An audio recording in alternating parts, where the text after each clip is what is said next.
Hey guys, welcome to the Bitcoin Fortress podcast. This is episode 193. Today is December 7th, 2025. We are at block height 926,865. Moscow time, 1,094 sats per dollar, and on-chain fees are a comfy 1, 1, and 1. As always, this podcast is for educational and entertainment purposes only, not financial advice. Do your own research. Don't trust, verify. In today's episode, we'll unpack another wild week for Bitcoin price ETFs and macro. We will hit regulation and enforcement news, cover state adoption, especially Texas going full cowboy on Bitcoin. Talk through Wall Street's evolving Bitcoin game, recap podcast themes from the Bitcoin universe, and we'll wrap up with a featured Substack post, practical ways to become more resilient. So with that, let's jump right into it. We'll start with price ETFs and market structure. Crypto Slate ran the headline that 2025 has officially been a wipeout year for US spot Bitcoin ETFs, with assets back to early 2024 levels and about 48 billion in AUM erased since October, even though hodlers are still stacking and IBIT remains huge. ETF flows are now the dominant marginal buyer seller, and we've talked about this quite a bit at the in the podcast. When they buy, price go up, but they are also very quick to sell and take their profits. Wiping out a year of inflows in 6 to 8 weeks shows how violently Wall Street can move. The old saying, the market takes the escalator up and the elevator down. Yet structurally, the products still exist, infrastructure is mature, and this looks like a massive reset, but not the end. ETF DB, using Farside Investors data, reported that US spot ETFs saw 3.4 billion in outflows recently, but year-to-date flows are still plus 22.3 billion, with IBIT alone up 25.3 billion for the year. Translation: more than a year's worth of inflows is and still net positive, but a big chunk left in a short window. And this tends to support the idea that this is deleveraging, not abandonment. Several pieces, Contribune, because Bitcoin, etc., focused on December 4th, when spot ETFs recorded about 194.6 million in net outflows, IBIT alone at 113 million, FBTC about 54 million. Analysts blame the unwind of leverage basis trades and macro jitters around the Bank of Japan. Good chance here. A lot of tourist hedge fund leverages exiting. And of course, very painful short term, but ultimately healthy for price discovery. CryptoRank highlighted that December 5th flipped back to net positive ETF flows of about 54.8 million, but interestingly, IBIT still had outflows. So flows rotated into other funds. This shows competition between issuers and also shows that this isn't one monolithic IBIT trade. Investors are actively shifting between products. Another crypto slate Glassnode analysis argued that Bitcoin price action is now dominated by off exchange flows, especially ETF demand and OTC desks, with on chain activity relatively muted compared to past cycles. We're watching a new market structure, fewer retail casino vibes on exchanges, more slow institutional allocation. And for traders, ETF flow dashboards are now as important as exchange order books. A separate crypto slate macro piece framed the current drawdown as Bitcoin's bull market, a slowdown, not a breakdown, analyzing funding rates, ETF flows, and long term holder behavior.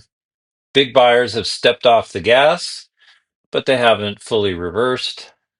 Fits the thesis of a Mid-cycle shakeout, not a cycle top blow off.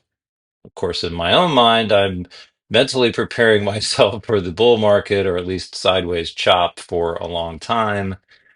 And that means you just continue to stay humble, stack sats, make sure you've got some cash on the side, and Bitcoin does what Bitcoin's going to do. But there are people still saying that we're still in the bull market. This is just a typical 30% drawdown, which freaks out the normies. A rather long fast bull analysis laid out a key price levels for December, support around 80.4 thousand, deeper retest risk towards 66.8 thousand, and major upside confirmation only if we reclaim the 93.9 thousand to 97.1 thousand zone and eventually the 112,000 region.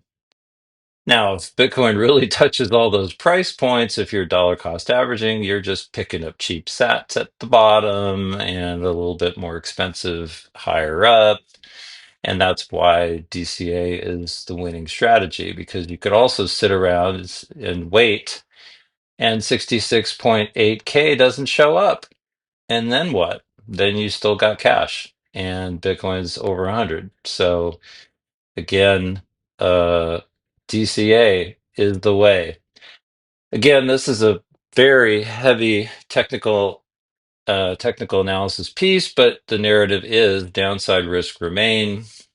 Confirmation for next leg up needs strong ETF inflows and liquidity.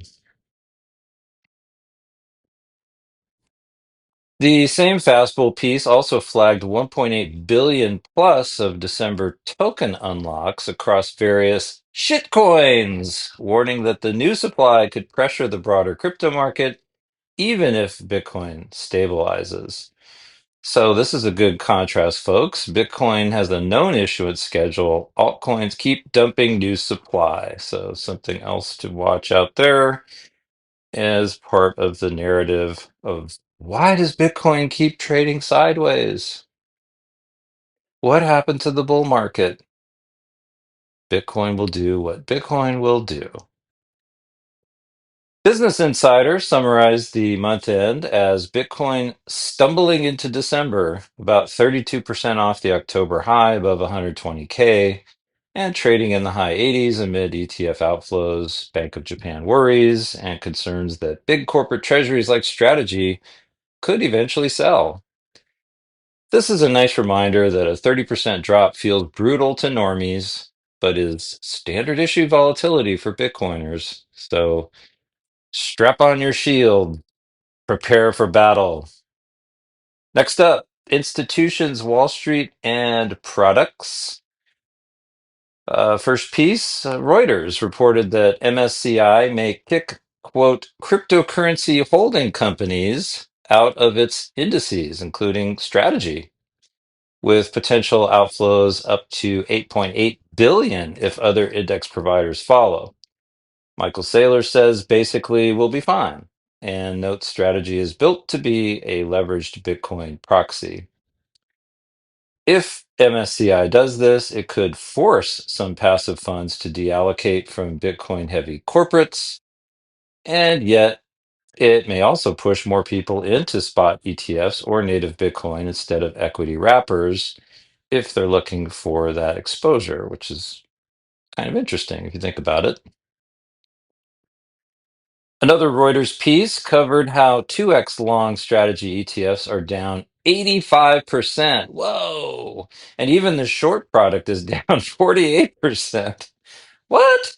After wild whipsaws, strategy itself is down over 40% this year, and it slashed earnings guidance from a potential 24 billion profit to a possible 5.5 billion dollar loss. Of course, that's because they mark up and mark down their Bitcoin stack to market, so that's what's sure driving that. Assuming Bitcoin ends the year far below earlier optimistic scenarios. So this, my friends, is a great teaching moment. Leverage stacks on leverage. Bitcoin, leverage balance sheet, leverage ETF. This is why you don't need leverage if you just hold Bitcoin for the long term. But some people like to trade and some people like the casino. So they pile into leverage long and leverage short strategy ETFs and they get appropriately wrecked. Stay humble and stack sats. Reuters also reported that Bank of America will allow its wealth management advisors to recommend crypto exchange traded products starting January 5th, 2026, not just execute trades. They even suggest 1 to 4% allocations for suitable clients. Wonder what suitable means. This is a big institutional signal, though, advising, not just passively allowing, and also shows how much Trump era regulatory easing is emboldening big banks to move. But of course, the real reason why the banksters want in on this is because of one thing: money. They want to make money. They don't care about Bitcoin. And let's not celebrate too loudly about the banksters getting more involved in Bitcoin. It is meant to be held individually in self custody. That's the way it was built. Barron's wrote that Vanguard has reversed its no crypto policy, letting clients buy third party crypto ETFs and mutual funds on its brokerage platform. They still have no plans for an in house Bitcoin fund, similar to their stance on gold. Now, that's huge culturally because Vanguard was one of the last big, call them boomer brokerages holding the line. But now your average 401k refugee, assuming the company allows that option, can at least route some brokerage savings into a Bitcoin ETF if they really want to. I guess if you have a self-directed IRA with Vanguard, then you should have those options available to you now. So, but again, not your keys, not your coins. Investors.com had a piece revisiting strategy as a macro Bitcoin bet, explaining how MicroStrategy's share price effectively behaves like a leveraged spot ETF plus corporate premium discount. This is a nice tie-in to some previous episodes. We've talked about MicroStrategy versus just holding sats. Again, if you like trading, if you like volatility, then yeah, sure, buy MicroStrategy, buy uh, some of these Bitcoin treasury companies. But if you just really want to save in Bitcoin, just stay humble, stack sats.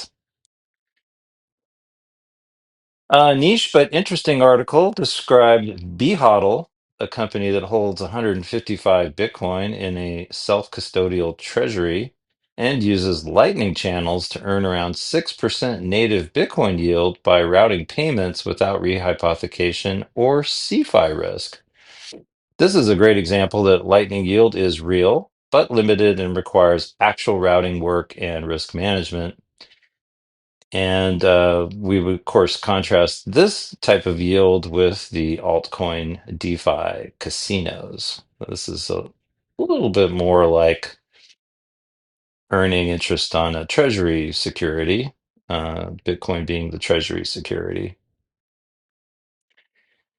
Next up, we will cover regulation, policy, and crackdowns and see what's going on. There's actually been quite a bit going on in this area recently. The CFTC announced the first listed spot crypto products on US regulated futures exchanges, calling this the start of a new, quote, golden age of innovation, unquote, in commodity style crypto markets. This is big. Fully regulated spot venues with CFTC oversight is exactly what many big institutions wanted. This also tightens the link between ETF pricing, futures, and spot. So it gets some of the arbitrage out of the market, making the market more efficient for Bitcoin derivatives.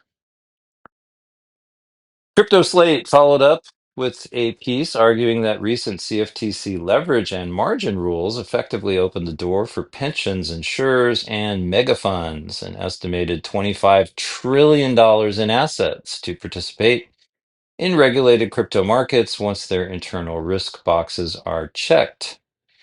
So the plumbing for the next wave of institutional adoption is being built now in the bare chop.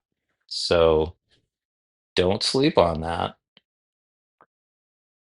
Reuters covered a joint operation where Swiss and German authorities shut down CryptoMixer.io, seizing servers, user data, and about 25 million euros in Bitcoin, alleging Bitcoin billions in laundering volume. So this is a classic privacy versus surveillance story. Mixers are framed as crime tools, but also used by people fleeing authoritarian regimes. Uh, Again, a reminder about self-custody, coin control, and privacy best practices. Uh, you want to be smarter than the people that are trying to figure out how much Bitcoin you have. And that includes criminals as well as, well, we'll just leave it there, criminals. A Canadian report detailed how the Canada Revenue Agency has aggressively targeted crypto traders, recouping more than $100 million through audits and settlements and forcing data disclosure from platforms like Dapper Labs. But so far, no criminal charges. Well, you go, Canada. Look at you. So this is the KYC honeypot thesis in action. Once your data is there, the tax agencies will use it. And of course, if you don't like that, learn to acquire and hold Bitcoin in more private ways legally. Decrypt reported that China is ramping up enforcement again, targeting offshore exchanges, content promoting crypto trading, and reiterating that all virtual currency business is an illegal financial activity. Capital controls. Can't let the money leave the country. At the same time, hash rate data, though, suggests there's still unofficial mining activity in China. The ban is porous, but the legal risk is real. TRM Labs released a global crypto policy review and outlook for 2025 and 2026, covering 30 jurisdictions representing over 70% of global crypto exposure. Over 70% of them advanced stablecoin regulation in 2025, and about 80% saw major financial institutions announce new digital asset initiatives.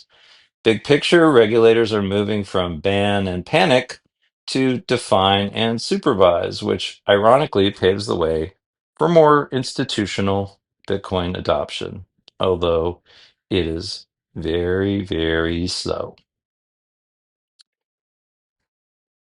Taking a look at state adoption and geopolitics, big news here. Stateline reported that Texas is now officially the first U.S. state to buy Bitcoin, thanks to a new law allowing the state bullion depository to hold Bitcoin. The first allocation is in the low millions, with more authorized, and other states are already watching closely. This is a major narrative shift, folks. The U.S. state treasuries as Bitcoin hodlers, and a great contrast with paper hands countries like Germany that have been dumping seized coins into the market. Uh, don't be paper hands. Hold, hold, hold. Several follow-up pieces, including from BitGet, BN Crypto, framed Texas as a test case for U.S. state level Bitcoin reserves and speculated that other energy rich or politically aligned states could follow. We could tie this into our long term thesis of Bitcoin as a strategic reserve asset at every level of society, from individuals to companies to states to nations. Game theory touches everyone. An op-ed syndicated from CoinDesk noted that Trump's new national security strategy talks a lot about AI, biotech, and quantum computing, but never mentions Bitcoin or blockchain, despite his campaign's strong Bitcoin rhetoric. Interesting tension politically pro Bitcoin, but the formal strategy doesn't treat it as a strategic technology, at least not yet. And I guess you can speculate about whether that's oversight, deliberate ambiguity, or a sign that Bitcoin is still seen primarily as, quote, just an asset as opposed to something of national security priority. I could also probably argue that it's a good thing because when something becomes a matter of national security, um, the government might want to try to take it away from you. And good luck with that, by the way. Uh, you know, not going to happen. Not here. But it's interesting because, obviously people have written about Bitcoin being like some kind of a national strategic asset, perhaps the future of warfare. And that just hasn't registered yet. So again, I don't know how to feel about that. I think maybe it's probably a good thing for right now. The Fast Bull article that we mentioned previously also highlighted a thin margin. Now we're moving on to mining infrastructure and Lightning. A thin margin environment for miners. Difficulty near 150 terahash. Hash price around 38.3 dollars per petahash per second per day versus an estimated $40 break even for many operators. Uh-oh. Some miners are deciding whether to power down or keep bleeding, yet the hash rate stays strong, reinforcing the idea that the network survives even when margins suck. That same piece cited reports of a U.S. Department of Homeland Security probe into Bitmain over concerns that ASICs could be remotely accessed, noting Bitmain may control 80% of the ASIC market. If true, any sanctions export controls would reshape the mining hardware landscape, and another reason why open source designs and diversified manufacturing matter for Bitcoin's resilience. And finally, for this segment, Fastbull noted that China's estimated share of global hash rate has crept from about 13.75% to about 14%, even after the 2021 mining ban, though experts still think a full legal reversal is unlikely. Again, a great reminder that hash power follows cheap energy and regulatory arbitrage, not press releases. Well, let's take a look at narratives, FUD, and culture next. The Guardian reported that American Bitcoin Corp, tied to Eric Trump, saw its stock plunge nearly 39% in half an hour and is now down about 78% from its September peak, tracking Bitcoin's volatility and the leveraged ETF carnage. This is what happens when you bolt politics and leverage and mining onto Bitcoin. For Bitcoiners, it's a reminder Bitcoin is robust. Bitcoin themed equities are not Bitcoin. Moving on into the FUD, and this is a big one. Business Insider covered Michael Burry calling Bitcoin the quote, tulip bulb of our time, saying Bitcoin at $100,000 was quote, ridiculous, and that it's quote, not worth anything, unquote, tying it to criminal activity and speculation. So this is great. He acknowledges the reasons for Bitcoin's existence, and then he still dismisses it. This also illustrates how even very smart legacy investors struggle with non-sovereign, non-cash flow assets. Maybe, well, there's people that'll just like Peter Schiff that'll just never get it, and so you just give up on them and you move on. A long essay from the Bahnsen Group reiterated a classic wealth manager stance. Bitcoin is, quote, not a productive asset, unquote, purely speculative and unnecessary for diversified portfolios. This is the exact mindset many listeners will hear from their advisor. So, and you probably have if you have an advisor. I don't. I don't trust anybody. I especially don't trust the government, but I really don't trust financial advisors. But this is a great opportunity to contrast fiat nominal diversification with actual protection from monetary debasement, which, of course, Bitcoin gives you. And as a savings tool, it's certainly nice to just save and not have to worry about the next trade and have to watch CNBC and try to figure out, um, you know, where, what to invest in. Honestly, that's just now, in hindsight, to me, it's been the greatest waste of time in my life when I used to do that. Now I find peace. And finally, in this segment, other coverage around TRM's 2025 crime data shows illicit volumes down versus 2024, but still substantial, with particular emphasis on AI-driven scams and pig butchering using crypto rails. Good reminder that most crypto crime is still fiat on and off ramp fraud and social engineering, not Bitcoin protocol failure. And again, we should reinforce the basic OPSEC. Don't click random links, verify contacts, and use hardware wallets. And of course, don't share your seed phrase ever. And if it's the IRS calling from India and they want you to pay your outstanding taxes with Walmart gift cards, that's probably a scam. Moving on, the Bitcoin podcast themes of the week. Let's zoom out and see what the podcast universe has been talking about. So we have What Bitcoin Did, Money, Maps of Reality in the Fourth Turning. Bitcoin AI in the Fourth Turning with George Bodine, published on December 3rd. Peter McCormick dives into fourth turning theory, AI, quantum, and why the next 3 to 5 years may be the most volatile period in Bitcoin's history. The next episode, How Broken Money Distorts Reality with Seb Bunny, who's great Australian Bitcoiner. Love that guy. December 6th. That explores how fiat money warps people's maps of reality, careers, housing, family, politics, and argues Bitcoin is the only force capable of realigning incentives. So, theme number one, broken money equals broken civilization. Bitcoin is a tool to rebuild accurate mental models of reality.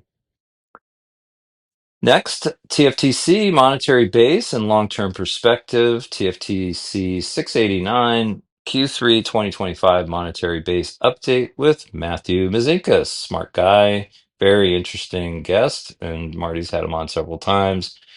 Marty and Matthew talk about Bitcoin's power curve growth model, the global monetary base, and why current volatility should not panic long-term holders. Theme two, zooming out, if you view Bitcoin against the global base money curve, the recent drawdown looks like noise. Then on Rabbit Hole Recap, there was coverage on the ETF carnage, Texas, and Trump era policy. Latest Rabbit Hole Recap episode digs into ETF outflows, Texas buying Bitcoin, the cryptomixer.io takedown, and Trump's regulatory tilt. This week is peak Bitcoin meets state power, state level adoption on one hand, mixers and exchanges under the gun on the other. And the fourth one under Lightning and payments, Cash App and Treasury Lightning yield. There have been ongoing discussions across pods and blogs around Cash App's Lightning rollout, US dollars to Lightning Network BTC payments, and the Lightning yield narrative for corporate treasuries like BHODL. And so the fourth theme being Lightning as real infrastructure, not just a toy, but a way for businesses to earn yield and for consumers to pay in sats or even US dollars over the Lightning Network instantly and for very low cost. So, if you listen across What Bitcoin Did, TFTC, Rabbit Hole Recap, the big themes are broken money and distorted reality, zooming out to the global monetary base, state adoption versus state crackdowns, and Lightning maturing into serious payment rails and yield infrastructure.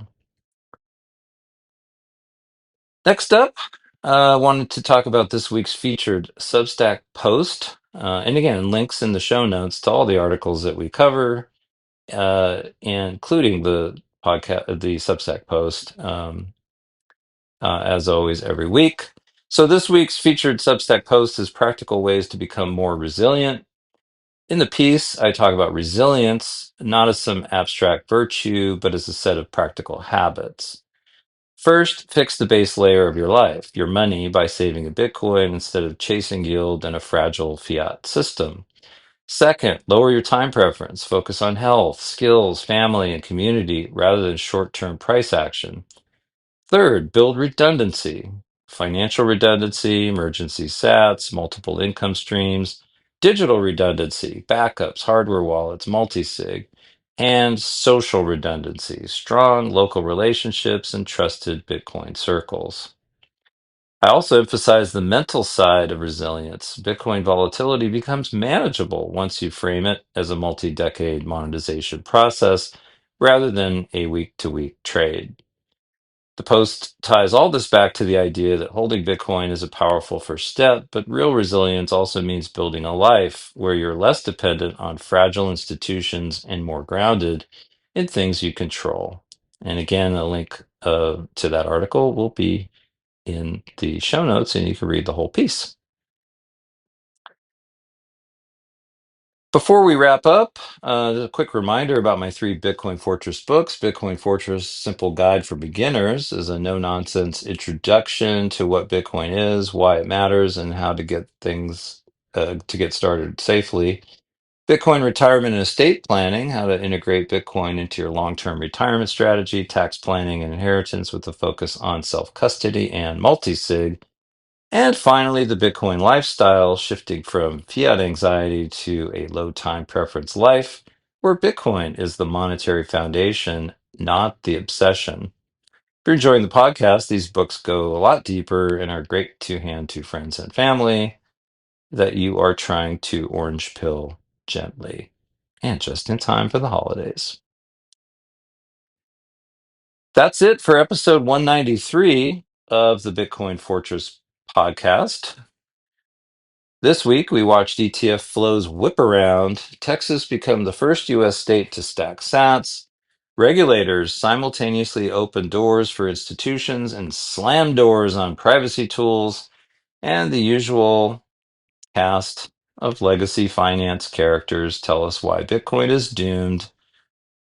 Tulips, while they quietly build access rails for it. Through all of that, the plan remains simple. Stay humble, stack sats, secure your keys, and focus on building a resilient life around the people and things that actually matter. If you like this episode, please subscribe, leave a review, share it with a friend who's trying to make sense of the madness.